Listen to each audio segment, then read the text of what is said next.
here's Robert Kiyosaki. Hello. Robert Kiyosaki, the Rich Dad Radio Show, the good news and bad news about money. And we have good news and bad news today. Question is it time for you to run? When you go to the Serengeti, you see the wildebeest migrating all over the Serengeti plains. And in America today, there's Americans migrating out of New York and San Francisco and Portland and Seattle, and they're all in Chicago, and they're all migrating to safer cities. But the question is, for those who are citizens of one country, because we're an international broadcast here, the time for you to consider migrating to another country, another residence, or having a dual passport. Comments, Kim? Well, I think this is a fascinating subject because there is a huge migration out of the big cities. Even Phoenix, even though Phoenix is a big city, we're getting a lot of people coming in. I drove by a U-Haul dealership yesterday, and it was packed with U-Hauls, meaning people are moving in, and people are moving to all the small towns all over. So there is an exodus, and now the question is, do we want to exit the U.S.? I think people, think this is the greatest country in the world, and as we know, because we travel all over the world, there's a lot of great countries around the world, and I don't know. We have a great guest, and he's gonna explain it step by step on what that means. So today our guest is Andrew Henderson. He's a managing partner of Nomad Capitalist, which helps people go offshore. In other words, migrate, keep their wealth, and enjoy global freedom. So it's going to be after nearly a dozen years in visiting and living in 100+ countries. Mr. Henderson has become an expert on the growing field of global citizenship. And I love enjoy global freedom, because that's our concern, of course, is what's happening today with COVID and all of this, that more and more of our freedoms and liberties are going to be taken away. And that's our number one concern. So this is a really great show and timely show. So Andrew's not going to say which country he's a resident of. Well, we're not going to ask. And we're not going to ask, and I'll ask him what he's concerned about. So I want to know what he's concerned about. But Kim and I have traveled the world for 30 years now, and I've never really considered leaving this country.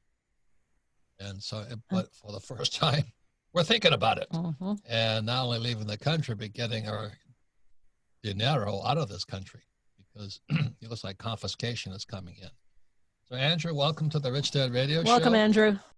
Great to be with you. Thank you. Would you explain how in the world you became a nomad capitalist, and what are the pros and cons and that kind of stuff?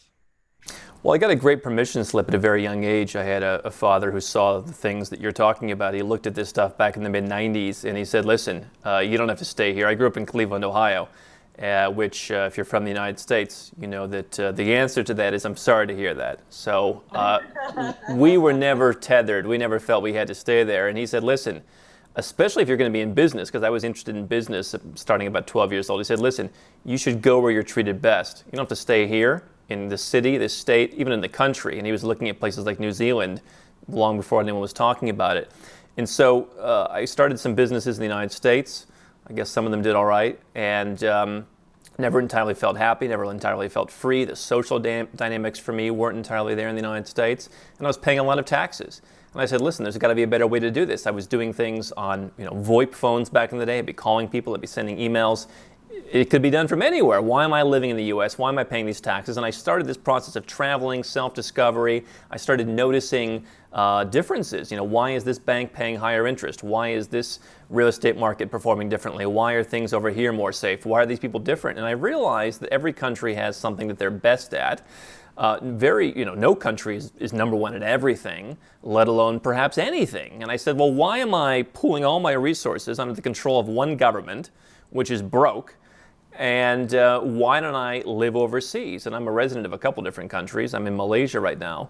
But, certainly it's different. A lot of people don't understand it, but it gives you a lot more freedom. And you get to choose the places for your banking, for your investing, for your real estate, for your passport, for dating, whatever it may be. Where am I treated the best? And I don't think most of us can say that, if we're honest, about any one country.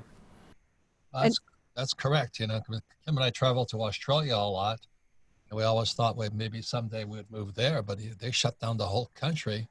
Yep. And you look at that, draconian legal systems. where do you move to? Yep. So, And Andrew, you said you talk about banking, taxes, quality of life. You're not saying one country. You're saying Right. operate out of many countries. Find what treats you best in all these different areas. Is that right?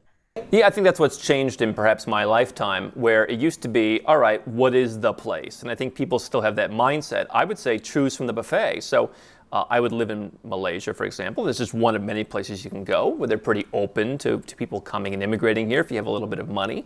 But in the banks, I think, are fine. But you're next to Singapore. It's one of the world's great wealth havens, so bank there. If you have precious metals, maybe you want to store them there.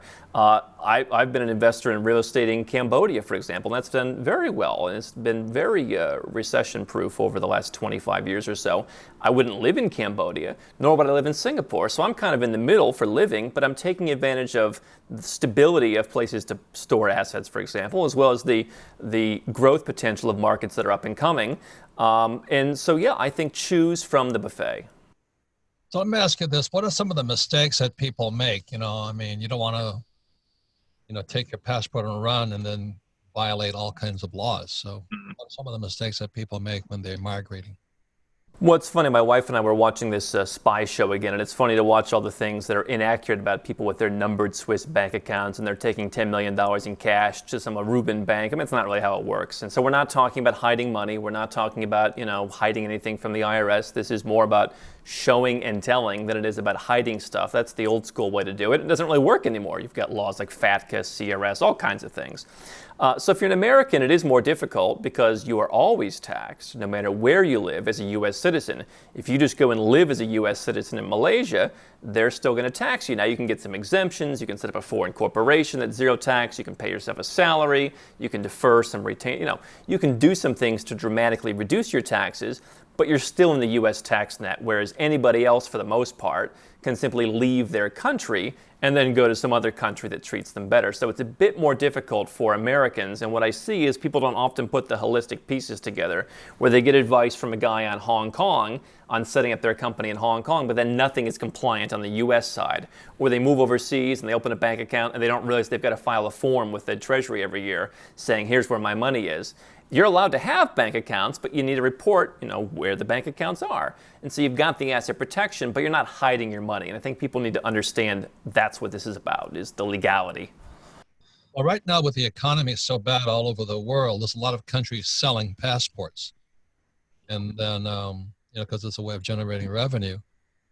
Like Kim and I we're talking to George Gammon, great guy, but he doesn't live in America. He lives someplace else. And he was talking about St. Lucia or St. Lucia. You can basically buy a passport there. Where? Tell me, Andrew, where are some of the places to consider in terms of living? Quality of life.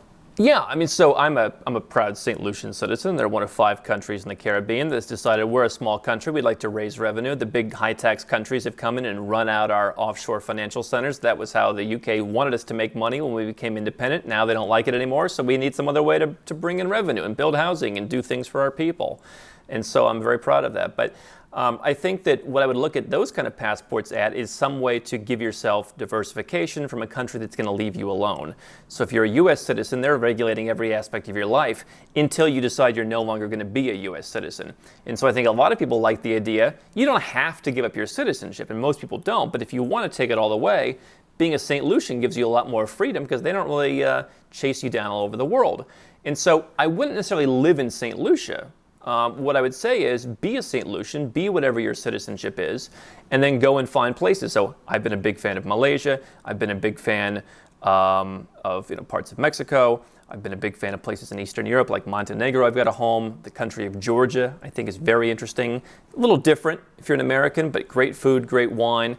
So, there's something for everybody. Obviously, some people like Monaco. That's pretty old school, right? But I think there's a lot of up-and-coming places that are what I call the hidden gems. Malaysia probably being a great one. It's kind of like the United States of Asia with all the good parts and not the bad parts for the most part. And I think very adaptable if you speak English and you just want that normal kind of American life. So there's many places to go, but again, I would separate the citizenship from where you actually live. Okay.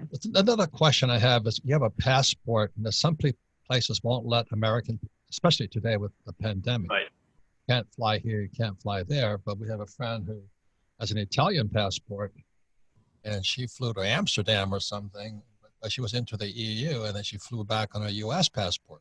Right. Now, are those some of the advantages of a multiplicity of passports? Well, generally speaking, you have to enter and leave your own country on that passport, right? So if you're an American, you're there as an American, right? You can't commit a crime and then claim I'm also French or something and go to the French embassy. I mean, you're an American, they treat you like that. So you need to enter and leave on those passports. But sure, I mean, if you have two countries where you're allowed to get into, I mean, I think that's been the best situation to have right now. In some countries, permanent residence has been pretty equal, or even temporary residence.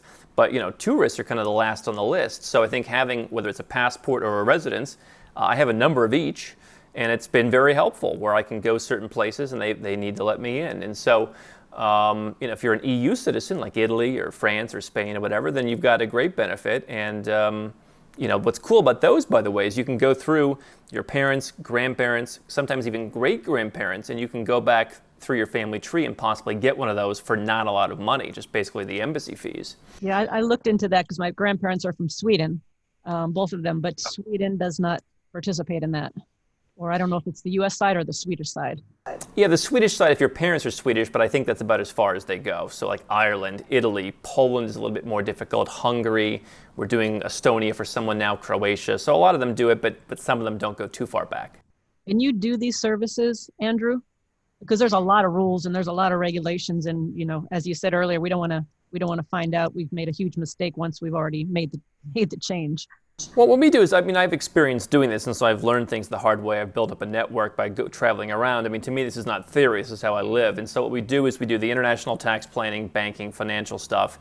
We do the residence and citizenship, and then we do potentially there's some investments that you want to make. So let's say you want to get a residence permit somewhere, or you want to get a passport. How do you invest to get that?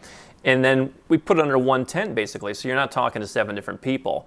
Because if you're an American, you're right. If you open a bank account in Malaysia to get the residence permit and you don't report that to the U.S., you're going to be in trouble.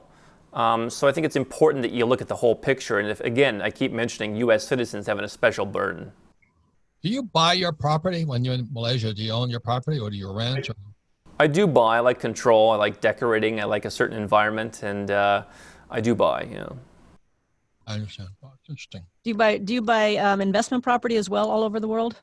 I have bought investment property. The challenge I have right now with this whole pandemic situation is, I'm looking at, maybe I shouldn't rent that property. I should just keep it in case I get stuck in that place. In case I'm flying through Turkey or something, I'm looking at some property in Turkey. I think there's some great deals, and I think people think it's really a disaster, and I think maybe it'll be all right in the long term. But, so I'm looking at that and saying, I should rent it. But, maybe I'm flying from somewhere to somewhere and I'm going through Turkey and there's a problem because people can't travel and at least I have a place to stay. So I have done investment properties, but I like having a collection of places to live around the world. And I'll tell you, if you're looking for an escape plan, I've got a lot of people this year who are calling about that more than ever. I think having like a psychologically comfortable place where you can go. It's one thing to have a passport. But if you've got a home somewhere and it's one flight away, I think you're going to be more motivated knowing that you know what the house looks like, you know what the towels are, you feel comfortable there. I think that if you don't have that, you might be more reticent to leave because so many people, you hear this, they say, I'll leave when it gets bad enough. And how many decades have we been hearing that? And it gets worse and worse and worse and worse. Yeah. And I think too, for Americans, like for Europeans, for Australians, Asians, they're used to traveling to other countries so often. In the U.S., we're not. So many of us don't even have a passport. But what about the mindset of, it's like COVID. Everybody's so afraid they don't go outside. Well, once you go outside, you find out, oh, it's not so bad. I'm not going to die. But with the U.S., to say, oh, I'm going to get residency someplace else, it's like almost like against the rules or the law or whatever. Well, there is that. And again, the media doesn't do any great service because, especially in the U.S., people just think, again, I watch these shows and you see the silliest comparisons. I've got a lot of people who are working for me in Serbia. We have great people in Serbia and it's less expensive and they're getting paid a lot more than all their friends. But every time I watch one of these shows, it's like, ooh, the Serbian villains, right? You go to Serbia, these people, they wouldn't hurt a fly. So, I think it's interesting. I think that you need to dip your toe in. And I think one thing I've said is go and open a bank account somewhere. Go to a country like a Georgia or an Armenia or an Ecuador where you can get an account as a non-resident with very little money and just watch and just look and just see what happens with it. And 6 months later, when your money's still there, maybe you go to the ATM, you take out some money, you use the debit card, you just inch closer to feeling that this is okay. And then you file what's called the F-bar in the U.S. on your alongside your taxes, and okay, I'm doing this legally, and everyone knows what's going on. I think that you can kind of dip your toe into this if you're not comfortable, and feel more comfortable over time. So we'll come back, we'll be talking more to our guest is Andrew Henderson. He's talking about being a nomad capitalist. It's very interesting, exciting times. I never thought about it before seriously, but the more screwy it gets here in America, the more it becomes a consideration. So we're not just talking about America. I think the idea of being a nomad capitalist today, because of the way technology and the cell phones and banking works, why not? So we come back, we're talking more to Andrew Henderson, Robert Kiyosaki, the Rich Dad Radio Show, the good news and bad news about money. Today our guest is Andrew Henderson. We're talking about being a nomad capitalist, and the idea you don't have a first passport, you start with that, but maybe a second passport for those who already have the first one. Anyway, you can listen to the Rich Dad Radio program anywhere, anytime on iTunes, Android, and YouTube, and please leave a comment whenever you listen to it. And all of our programs are archived at richdadradio.com. We archive them because we're an education company only. We don't sell or recommend investments. And we're definitely not recommending you get another passport and run unless you want to. But anyway, the reason we archive this is so you can listen to this program again, because you'll learn more the second time, pick up new things. But more important, we have friends, family member, and business associates who think it might be a good time to relocate or get another business someplace else in the world. This is your program. So go to richdadradio.com and listen to this program one more time. And Andrew he's also the author of the book Nomad Capitalists, and it's a book that discusses all the concepts of, there it is. Hold that up again, Andrew. Hold that book up again. Nomad Capitalists, that discusses all about global citizenship. And I love, Andrew, what you call your 5 magic words: go where you're treated best. I love that. So to Robert's point, some people in their country, wherever they live, don't even have their own passport. Is that the first step? Well, I think so. And it's funny, I sold a property. I had 2 properties in Montenegro. I sold one of them, and we were trying to do everything through power of attorney. And the guy, it took us, a long time to sell the property because he was trying to renew his U.S. passport. But conveniently, right, they said we're not issuing any U.S. passports for a while. And it took us, many months to get his new U.S. passport, to get the passport number, to make the power of attorney, to do the sale. So, if you can't even travel out of your own country, that's number one. And then I would say, number one, ask yourself, what am I willing to do? Do I want to save on taxes? If you're willing to live overseas for a majority of the year, if you're willing to move to Puerto Rico if you're an American, you can dramatically, cut your taxes by anywhere from 70 to 90%, potentially even to 100% in some limited circumstances. Do I want to move my money? Do I feel comfortable with my money? I saw a report in the Great Recession, the last one. U.S. banks, 40th safest in the world. I don't know how many, could any of us name 39 other countries that we would think would be safer, right? And so I think it's just going through and saying, what do I feel uncomfortable about? But certainly if you don't have a passport, you're kind of stuck. So when you talk about tax advantages, what should people be looking for? What are the questions to be asking? Well, by the way, I love watching your channel on social media. There's really some great gems every day for business owners. I think people should be business owners, and that's a great way to go offshore because you can incorporate the business offshore, particularly if you're doing something where it's knowledge-based, if it's selling digital products, if it's selling advice, whatever, a little bit more complicated but doable with like a physical product. You can run that overseas. You can hire people overseas, less liability. It's more affordable to do. You can grow the business faster. And you can actually reduce your taxes because you're offshore. Now, again, if you're an American, there's certain things to consider, but you can exempt, for example, $107,000 or $8,000 a year in salary. And so if you've got a business partner or a spouse, you can double that potentially. Then you can dramatically reduce your tax on everything above that. And so it gives you a lot more money to put back into your business. It's harder to do that if you're as an American, if you're an employee. So I've got a friend who works in Dubai. He makes 7-figure salary. He gets the first 107 for free, and he pays on the rest because he's not a business owner. And as a U.S. citizen, They tax your worldwide income, even though Dubai does not. So to me, it's the case of people should start businesses. And if they have a business, you're a perfect candidate to go live in a tax-friendly place like in Malaysia and save in your home countryside. That's amazing. Where my most important question is, where can I go? I don't have to wear a stupid mask. That's that bugs me so much.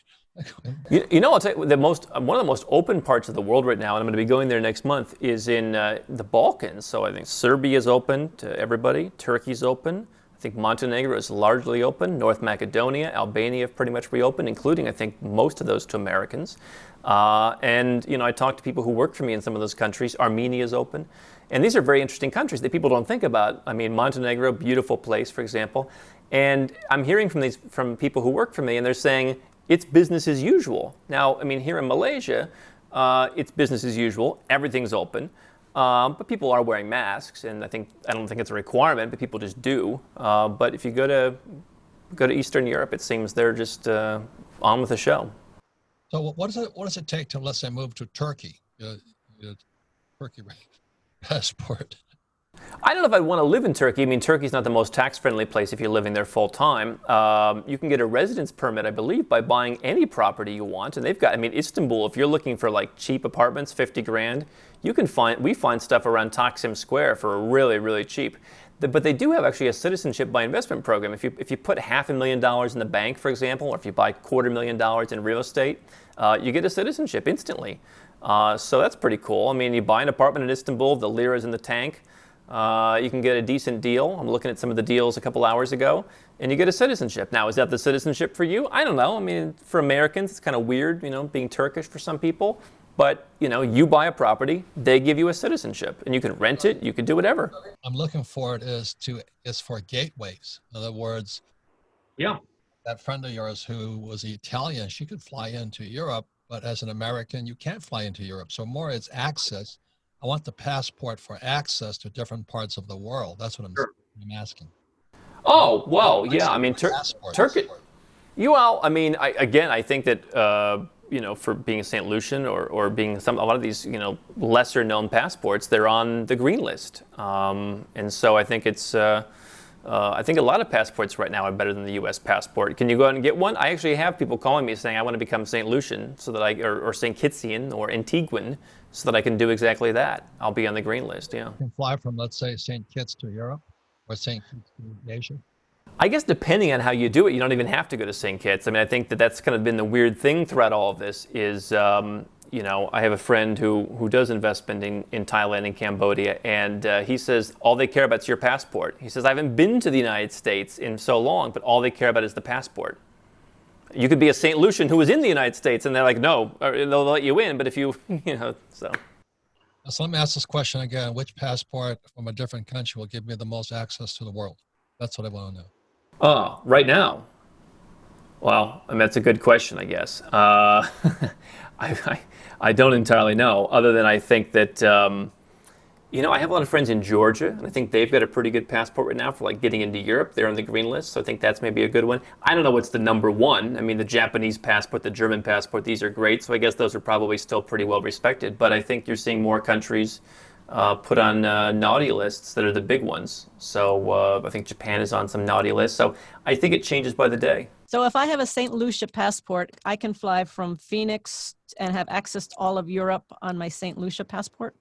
Yeah, I guess it depends on the policies. If they let you come from the U.S., maybe you need to go somewhere else first, maybe you don't. But St. Lucia has a lot more countries open to them right now. So you would just go and be social. What does it take to get a Japanese passport? You look Japanese. I do. Japanese is a really tough one. And we had actually a guy get it, and it was kind of really complicated. And it was through ancestry and his parents and all that. And I guess if you go and live there, they've got a terrible tax regime. But if you go and live there and you learn the language and you renounce all of your other citizenships, I guess you can become Japanese. But it's really a tough one. It's really a tough one. And Andrew, when you talk about giving up your citizenship because you've given up your citizenship, what's the number? Maybe the mindset or the ramifications. The ramifications. That's a better word. Well, I guess if you give it up and then you go and tell people on the Rich Dad and all the other great shows, I mean maybe the ramification is when you go and ask to come back in, they don't like you so much. But But for everybody else, I mean, I've had people who've renounced, they're British, they're New Zealand, they're whatever. In some cases, we help them get those passports through their family. And they come back no problems. I mean, the ramifications are you get to live your life. You're not filing tax returns anymore. You're not subject to the rules. You can pretty much do what you want. And so, I think, listen, if people who come, they love their families, they can't imagine their families. I mean, my family comes, we spent last Christmas, they came to Mexico City. And they had a great time. And I don't think 10 years ago they would have been open to Mexico City. But they trust now that I know what I'm talking about in terms of where to go, and we were perfectly safe. We had a great time. And if you have to really think outside the box, and you have to realize there's a lot of countries out there. Maybe you can go back to the U.S., maybe you can't. But nobody else really cares too much. I think people are afraid that, again, Malaysia is going to look at them poorly. Nobody cares. I mean, I went to the UK, for example, as a St. Lucian, and they asked some questions. They tend to ask a lot of questions at the UK when you go in. And they asked me about the whole story, and I think he pretty much put it together. But it's not his problem. It's not his business. And so they say, great, do we think you're going to leave within 180 days? Yes, come on in. We don't care if you're American or not. So I think it's a total mindset shift of understanding that, most people are pretty agnostic to all this stuff. How many passports do you have active? I think 4. I'm working on a couple. I've kind of become a bit of a collector, I suppose. Mm-hmm. And the reason for having multiple passports is it just gives you more flexibility, or is it place to go in case you get stuck? Yeah, I mean, at a certain point it becomes fun, I suppose. I think it's more flexibility. It's certainly more travel. I mean, you have some passports which are more aligned with the East, and so maybe you can go to Russia with one passport. Other passports are more aligned with the West, and so you can go there. And so you put them together, you get great, passport potential. So, it's places you can live. It's places they have to let you in. For me also, I'll tell you, as a guy who didn't really feel entirely, like I belonged in the U.S., there's kind of a sense with 1 or 2 of them where it's like, you know what? Like maybe this is a place where I can, call home. I was looking at my own passport from my family tree, which is from Lithuania. And it's very difficult to get, and I've been working on it for years. But it's like if I were to have that, it'd be like, this is my great-grandparents, and I feel like this is an identity. And so I think there's an emotional side to it. There's an asset protection side. There's a plan B kind of side, and there's a travel side. Well, Kim's niece, they operate out of Los Angeles and New York City, but they live in Lisbon. They just moved to Lisbon a couple months ago. What's the advantage of that? Well, people love Portugal. It's really been coming up. It's been really a great place. A lot of nomads are going. I think wealthier people going. There we had some of the backpackers and then the hipsters and people like that were going. But I mean, it's a beautiful place. You've got good weather. They have what's called the non-habitual resident tax regime, which is not quite as clean for Americans as it is for everybody else. But you can basically go there. There's a lot of tax advantages. You can work towards a passport. If you make an investment in the country, you can work towards a passport without even being there, which is pretty unique, that you spend 2 weeks a year in a European Union, what I call Tier A country, and 5 or 6 years from now you get a passport. I think they're even probably going to get rid of the language requirement, so that's pretty easy if you have anywhere from 280,000 euros on up to invest. But Portugal's become a great place to live, great tax advantages, interesting passport to get, and probably one of the more laid-back European countries. Okay, so how do people get in touch? Do you offer a service to guide people through this process? We offer a really boutique service. It's largely, 7- and 8-figure entrepreneurs. We do what we call a holistic plan, so it covers all the bases of taxes, incorporations, banking, and all of that. Resident, citizenship, tax residence, investing. I mean, everything goes into the pot, and we figure out how that works, and then we help people actually execute those plans with our network of people that I've developed over these years. If you're not ready for that, I tell the people the first place to start is the book, because it's, there's no best place. I think everyone's looking for a best place. Like, what's the number one place for this? There's no best place. It depends on so many factors. I mean, it literally could be, what kind of business do you have? Where are your employees? I mean, there's no one best place. But the book, which you can get on Amazon, talks about what's possible, what's not possible.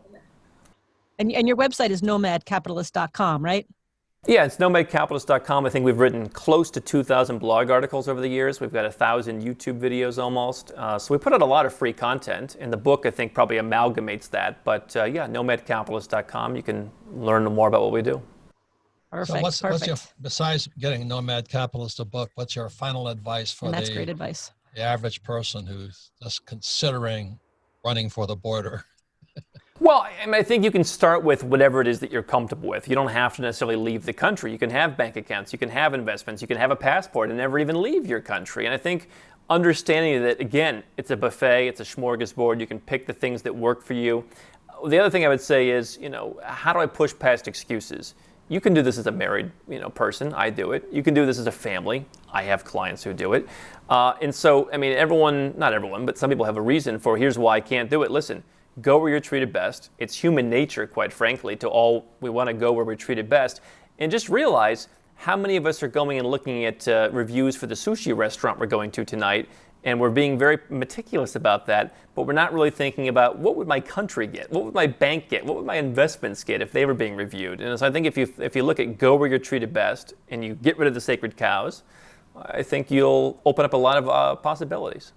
Perfect. Okay, well, Andrew, again, Andrew Henderson is the author of Nomad Capitalist. His website is nomadcapitalist.com. And we thank you for your wealth of information and encouragement. And I would say it's very practical, realistic advice. So thank you, Andrew. I would too. And I say, we'll be talking, Andrew. We'll be talking. My pleasure to be with you. Thank you so much. Thank you. Thank you for what you're doing. How can Nomad Capitalist help you? 4 ways. Number 1, subscribe to our channel and click the notification bell to make sure you get our new video every day. Number 2, get a copy of Nomad Capitalist, the book. You'll learn a lot of my personal experiences over a dozen years of studying this stuff, as well as exactly some of the strategies that you can use to build your Nomad Capitalist plan.